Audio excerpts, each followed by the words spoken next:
खान से मैं रस खान की तरफ जाना चाहता हूं।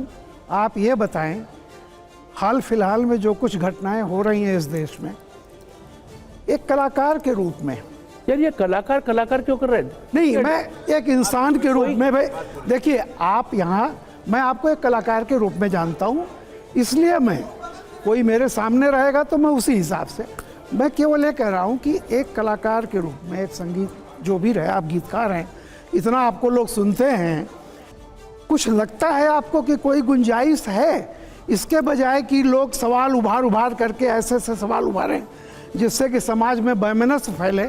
आपको लगता है कि कुछ आप जैसे लोगों का उत्तरदायित्व है कि ये कहाँ से आ रहा है? आप मैं आपसे ये उम्मीद कर रहा था, जैसे अगर एक कलाकार कलाकार देश के बारे में बात नहीं कर सकता, यही मैं पूछ रहा हूँ, एक डॉक्टर हमारे वेस्ट बंगाल के चीफ मिनिस्टर से डॉक्टर चंद्र राय, डॉक्टर देश की बात कर सकता है, लेकिन सिंगर नहीं कर सकता, क्योंकि बॉलीवुड वाला देश की बात नहीं करता है। मेरा यह कहना है कि जो गलत चीजें हो रही हैं उनको कहीं दुरुस्त करने का, समाज में भाईचारा स्थापित करने का कोई आप लोगों की तरफ से ऐसा लगता है कि करना चाहिए? वही तो हो रहा है। इससे कि ऐसे सवाल पूछे जाते हैं कि गांधी जी क्या थे, कुछ दो चार शब्द आप गांधी के बारे में गलत बोले, इनके बारे में क्यों पूछे? एक नई चीज और चिंगारी जाएंगे, चिंगारी के बजाय मैं कहता हूं कि कोई चीज ऐसी है कि ताकि उसको दिनों बाद तो आग को बुझाने का काम आपको पूछा जाएगा। अब ये पूछेंगे कौन से गांधी की बात कर रहे हैं? नहीं, मैं ये सब चीजों नहीं, मैं गांधी एक गए तो दो दूसरे गांधी आए, फिर तीसरा गांधी आए, कितने दिन तक हम गांधी करेंगे? कौन असली है, मैं तो गांधी कौन सही है, तो वो पर पूछिए ना। गांधी को कितने दिन तक आप कैश करोगे, इनकैश करोगे, कितने दिन तक? एक गांधी गए, महात्मा गए, तो उसके बाद दूसरे लोग कौन से गांधी है? ये लोग कौन से गांधी है? ये लोग कहां से आए ये गांधी? आप पूछिए। अभिजीत जी, बहुत देर से मैं सुन रहा हूं आपको, और आपने बहुत दिलों पर राज किया है। मेरा कहना और मेरा सवाल इतना ही है कि बॉलीवुड के कुछ अनुभव आपके साथ कड़वे हुए हैं, जिसके कारण आप ऐसी बात बोलते हैं जो हो सकता है वानखेड़े जी को समझ में नहीं आती, पर मुझे समझ में आती है कि आप क्यों बोल रहे हैं। वो कोई बात बताइए। आज़ादी के बाद लगातार जो फिल्में बनती गई और एक तरह से खास नैरेटिव हम देखते थे। जी, बहुत सही कहा। मैंने अभी अनुराग कश्यप का एक स्टेटमेंट सुना, हालांकि उन्होंने माफ़ी मांग ली, लेकिन अगर हम as a history of Bollywood बात करें तो ब्राह्मणों को तो बॉलीवुड हमेशा से खलनायक बनाता आया, और मौलाना और चर्च के प्रीस्ट ये बॉलीवुड में सबसे उदारवादी महामानव के रूप में दिखाए गए। जी, आपका क्या अनुभव है? मैं तो बता रहा हूँ आपको। और ये क्यों हुआ, और क्या इसको बदलने की संभावना आपको दिख रही है? देखिए, ब्राह्मणों को हमेशा कहा जाता है गरीब ब्राह्मण, बोला जाता है। बिल्कुल, एकदा ब्राह्मणों को कभी कोई ये नहीं बताता कि विद्वान ब्राह्मण, अमीर ब्राह्मण, ब्राह्मण मतलब गरीब, ये बना हुआ है, उसका एक एडजेक्टिव है गरीब ब्राह्मण। मैं भी ब्राह्मण हूं, बॉलीवुड ने उसका जो चरित्र खराब किया, इसके लिए बॉलीवुड वाले माफी क्यों नहीं मांगते? मैं ये पूछ रहा हूं। आपने बोला ना, जितने डायरेक्टर हैं, जावेद अख्तर से लेकर के ये सब, इन सब लोगों ने एक एक फिल्मों में जानबूझ करके ऐसे कैरेक्टर, जी हाँ, बिल्ला 786 का लगाया। अच्छा, आप सुन लीजिए, जब एक तरह से कारगिल का वॉर, इस्लामीकरण का पूरा प्रबंध किया बॉलीवुड ने आजादी के बाद से, और इस पर आपने सवाल उठाया, मैं आपको जस्टिफाइड मानता हूं। बिल्कुल मानता हूं। सुन लीजिए, उस टाइम जब चारों ओर मैसेकर हो रहा है कश्मीर में, तब तक हमको तो मालूम ही नहीं था कश्मीर में क्या हो रहा है। जब मैसेकर हो रहा है तो पाकिस्तानी गाने या पाकिस्तानी आर्टिस्ट के साथ महानायक लिफ्ट करा दे, मौला लिफ्ट करा दे। और ये मैसेकर कश्मीर के गृह मंत्री की मौजूदगी में हो रहा है। जी, कश्मीर का गृह मंत्री भारत के दिल्ली में बैठा था, और उसने लाखों पंडितों को हलाल करवाकर वहां से भगवा दिया। सारे पत्रकार चुप थे। एक वाम पंथ का जो नैरेटिव है वो बॉलीवुड में कितना घुसा हुआ है, उसको आप एक्सपोज करिए। आज भी घुसा हुआ है, तब से खान कर रहे हैं। हाँ, उनका क्वेश्चन ही खान का मिलेगी। मैं पूछ रहा हूँ, आप ये बताइए, इन खानों से बॉलीवुड को मुक्ति मिलेगी कि नहीं मिलेगी? हो सकता है नहीं। देखिए, खान, देखिए वो, या आप भी सरेंडर करेंगे? नहीं, यहाँ देखिए, आप सरेंडर करते हैं, आपने बहुत ट्विस्ट करते हैं।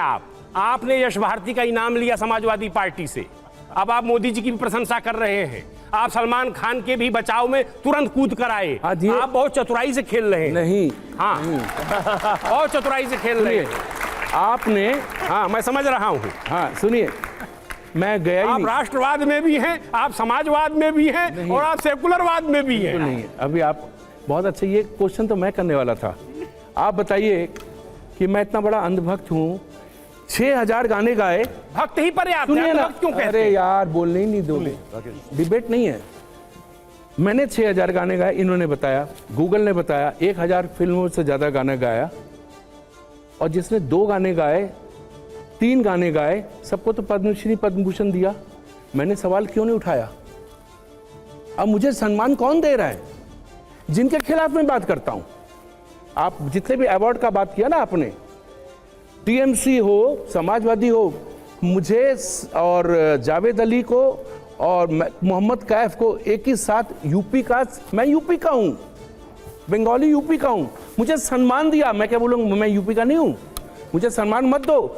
मेरी गवर्नमेंट जिनका मैं अंधभक्त हूं, वो सम्मान नहीं दे रही है आपको। वो सम्मान नहीं दे रही है। वो बात है। पहले पद्मश्री और पद्म भूषण जो भी है, 3 लोगों को नहीं मिला, देश के 3 लोगों को, एक आर.डी. बर्मन, एक किशोर कुमार और एक अभिजीत भट्टाचार्य। मैं उसी ऐसे बहुत लोगों सूची में होता, नहीं आप मत, उसी सूची में आता हूँ। आर.डी. बर्मन को नहीं दिया, किशोर कुमार को नहीं दिया, मुझे नहीं दिखा। मैं उनकी सूची की बात नहीं करूंगी जिन्होंने 4 गाने गाए। अब मुझे अवार्ड कौन दे रहा है? मुझे अवार्ड बंगाल का गवर्नमेंट दे रहा है। राकेश जी, मुझे अवार्ड दे रहा है यूपी का गवर्नमेंट, मुझे अवार्ड दे रहा है एमपी का गवर्नमेंट, मुझे सब जगह अवार्ड दिया है। अब सुनिए एक बात, एक था हमारे मोदी जी ने क्या स्लोगन दिया था, कांग्रेस मुक्त भारत। कांग्रेस मुक्त भारत बोला था ना, कांग्रेस मुक्त होके कहां गई? कांग्रेस मुक्त होके कहां आई? बीजेपी में। अब बीजेपी में कांग्रेस मुक्त बीजेपी कब बनाएगा बताइए? अच्छा ये क्वेश्चन, नहीं क्वेश्चन का आंसर दीजिए। ठीक है। कांग्रेस मुक्त बीजेपी कब होगा? ये अवार्ड देने वाले वही लोग हैं जो कांग्रेस के टाइम पे बोलते थे ये अभिजीत बहुत ज्यादा नेशनलिस्ट है, बहुत ज्यादा हिंदुत्व की बात करता है, इसको अवार्ड मत दो। आज भी वही लोग बैठे हैं वहां पे, और मुझे अवार्ड मिले ना मिले अभिजीत को फर्क नहीं पड़ेगा। ओके, अब फर्क नहीं पड़ेगा, फर्क वो पड़ेगा जो लोग। राकेश जी, आपसे जो यू टर्न की बात कर रहे थे, मैं आपसे उसी के लिहाज से एक सवाल पूछ रहा हूं। आपने एक मुहिम चलाई पाकिस्तानी कलाकार। अरे यार आप पाकिस्तान ये क्या कर रहे हैं आप लोग? लेकिन दादा पहले सवाल सुनिए। नहीं मुझे नहीं आप कुछ दिन पहले अब मैं जाना, चलो मेरी फ्लाइट है दादा। नहीं ये बहुत ज्यादा आप लोग पाकिस्तान एक भिखारियों के लेकर क्यों 22 में बात करते हो आप? एक भिखारी नेशन जिनका क्रिकेट नहीं है, जिनके पास कोई स्टेडियम नहीं है, जहां पर इंडिया जाकर खेलता नहीं है, आप उनके बारे में बात क्यों करते हो? आप चैनल को पीटीवी क्यों बना रहे हो? आप अभी पाकिस्तान को भिखारी देश कह रहे हैं, और यहां पर आप कह रहे हैं कि आप जो हैं, आपने जो कमेंट किया उसको लेकर आप रिग्रेट करते हैं। पाकिस्तानी कलाकारों से आपको दिक्कत नहीं है, देशभक्ति आपका काम नहीं है, ये नेताओं का काम है। नहीं गलत है, ये मेरा ये AI है, आर्टिफिशियल इंटेलिजेंस। सर ये शेखर सुमन का शो है, फिर से आप सुनना चाहते हैं मैं सुना देता हूं। नहीं शेखर सुमन कहाँ शेखर सुमन? एक मिनट, फिर से दोबारा चला। ये AI है, AI नहीं है, ये AI है, ये AI है। आप कह रहे हैं देशभक्ति आपका काम नहीं है, आप रिग्रेट करते हैं। नहीं, उसके लिए मैंने बोला ना देशभक्ति पेशा था, मैंने अभी भी बोला बहुत से लोग पेशे से देशभक्ति करते हैं, और मेरा पेशे को नुकसान हुआ देशभक्ति से, मैं तो कह रहा हूं। आप कह रहे हैं कि आप जो उनका विरोध कर रहे थे उसको आप रिग्रेट करते हैं। नहीं मैंने किसी का विरोध का रिग्रेट नहीं किया, मैंने देशभक्ति की बात कर रहा हूं यार, देशभक्ति की। अगर आपको कोई बहुत बड़ा ऑफर मिले पाकिस्तानी कलाकार के साथ काम करने का, आप करेंगे? दिमाग खराब है क्या? आप कैसी बात, आप इतना क्यों पाकिस्तान कर रहे हो? इतना आपको इंडिया दे रहा है, इतना और जो लोग करते हैं उनके लिए आप क्या बोलेंगे? अरे मैं अब आपको अच्छा, अभी मैं अपने मुंह अपनी बड़ाई कैसे करूं? करने दीजिए मुझे।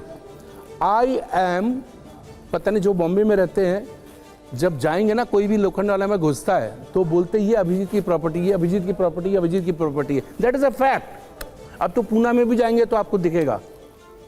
आप तो आए, I do the biggest Durga Puja of India, Lokhandwala दुर्गोत्सव। किसी से 1 पैसा चंदा नहीं लेते, किसी से डोनेशन लेते। I do, I am very happy. I am not कोई बहुत बड़ा रिच वो नहीं हूं, लेकिन आई एम एंजॉइंग। बिना गा के, बिना फिल्मों में गा के भी मेरा स्टेटस गूगल कर लीजिए, उसमें आ जाएगा मेरा नहीं कर लेंगे, status क्या बिल्कुल है। कर लेंगे। हाँ। लेकिन ये तो अच्छी बात है, आप और संपन्न हो, ये तो अच्छी बात है। हाँ। लेकिन सोनू निगम और आतिफ असलम है और ये एआई नहीं है, क्या कहेंगे दादा? ये खराब कौन गा रहा है? बेसुरा कौन गा रहा है?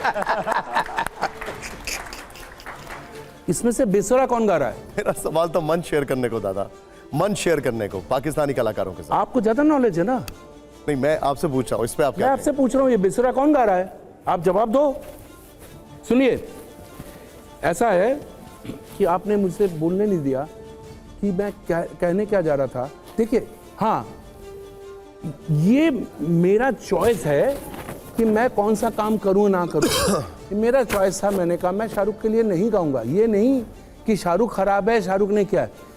मेरा सम्मान है, मेरा सम्मान है कि मैं अच्छे आर्टिस्ट सिंगर लोगों को बोलता हूं कि जब कोई तुमको नहीं सुन रहा हो, हाथ में चिकन लेके घूम रहा हो और हाथ में खाना खा रहा हो और तुम शादी में गाओ, ये सम्मान की बात है। आज मेरा स्टेटस ऐसा है, आप लोग अभी गूगल करो, अभी व्हाट्सएप पे जाओ, अभी इंस्टा पे जाओ और देखो मैं कौन सी कंट्री में किस डेट को प्रोग्राम कर रहा हूँ। अपने कहाँ, आज असम में हूँ, कल परसों लंदन में हूँ, उसके बाद यूएस में। मैं संभाल नहीं पा रहा हूँ, इतना ज़्यादा ऑफर्स है मेरे पास। इसलिए नहीं कि मेरे फिल्म में दादा मैंने गा रहा हूँ, इसीलिए सवाल, लेकिन मेरे जो गाने हैं ना, वो अपने आप ताजमहल एक बार बना तो बन गया, अब लोगों को विजिट करने दो। मैंने आपसे इसीलिए सवाल पूछा कि जो लोग उनके साथ मंच शेयर करते हैं उनके ऊपर आप क्या कहेंगे? बहुत मतलब अपने स्टेटस को डाउन किया है, at what cost I don't know. अब उनके जब आप करोगे तो उनको ये दिखाओगे आप मेरा वाला। अच्छा दादा, एक बात बताइए, अभी आपने उदित नारायण जी को बोला बहुत अच्छे सिंगर हैं। मैंने आपका एक स्टेटमेंट देखा जिसमें मैंने देखा कि आप उदित नारायण की किसिंग कंट्रोवर्सी में उनको डिफेंड कर रहे हैं। सुनिए दादा सुनिए ना, आप डर रहे हैं। मैं उदित नारायण हूँ। आपको बिलीव करना पड़ेगा कि मुझे ये नहीं मालूम था कि किसको उसके कहते थे। जब मैं नया पार्टी में जाता था कहीं किसी में, तो सब लोग किस करते थे, मैं सोचता सब किस कर रहे हैं, सब लोग इधर से ऐसे करते थे ना।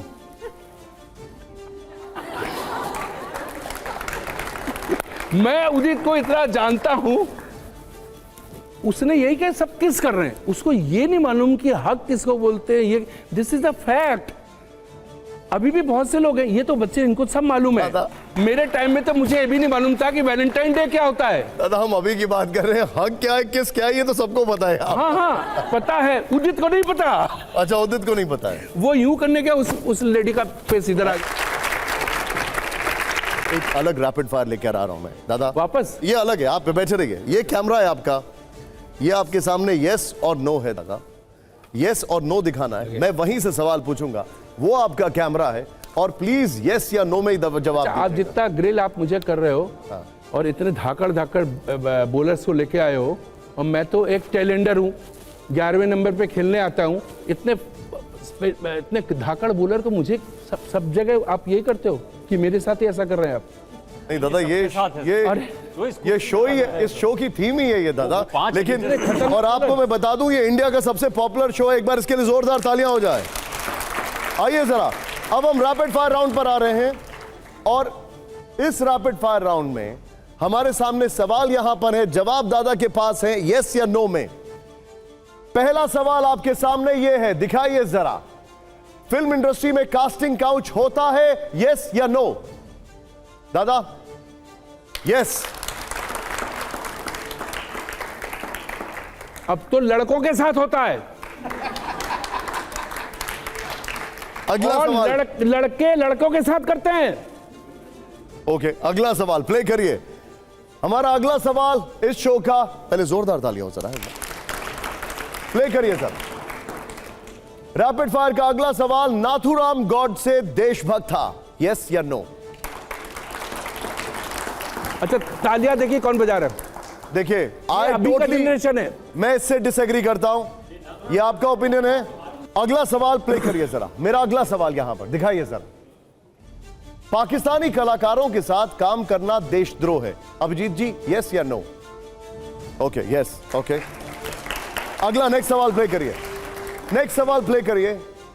टीवी रियलिटी शो स्क्रिप्टेड होते हैं, यस या नो? No, okay. आप कहते हो स्क्रिप्टेड नहीं होते हैं, ओके, ठीक है। नेक्स्ट सवाल प्ले करिए। प्ले करिए जरा हमारा अगला सवाल। सनातनी महिलाओं को घर संभालने की जिम्मेदारी संभालनी चाहिए, यस या नो? ओके, आप यस कह रहे हैं। इसमें विवाद हो सकता है, लेकिन ये आपका ओपिनियन है, कोई बात। महिलाओं को घर पे रहना चाहिए? मां घर पे रहेगी, मेरी बेटी का मैं बाप हूं, मैं उसको सब कुछ दूंगा।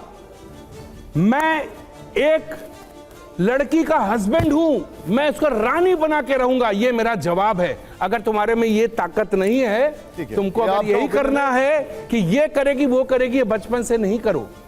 हमको हमारी माँ है, भगवान है। मेरी बहन को वो देखूंगा कि वो लड़का मेरी बहन को कितना संभालेगा। मेरी बेटी, मैं देखूंगा कि मेरी बेटी का हस्बैंड कैसा होगा। मैं ये नहीं देखूंगा मेरी बेटी कैसी होगी तो अपने हस्बैंड को संभालेगी। देखिए, ये आपका ओपिनियन है, मैं इससे थोड़ा डिसएग्री करता हूं, लेकिन मैं आपका ओपिनियन है। आइए अगला सवाल प्ले करिए, जरा प्ले करिए। अभिजीत भट्टाचार्य राजनीति में कभी नहीं आएंगे, यस या नो? ओहो, ओहो, कंफ्यूजन ही कंफ्यूजन है। नहीं। नो, ओके, ठीक है, ठीक है। अगला सवाल, और ये इस शो का लास्ट सवाल है। शाहरुख खान ऑफर करें तो अभिजीत भट्टाचार्य प्लेबैक के लिए तैयार हैं? ओके, ये बड़ी खबर मिल रही है आपको कि अगर शाहरुख खान ऑफर करेंगे तो अभिजीत भट्टाचार्य प्लेबैक के लिए तैयार हैं।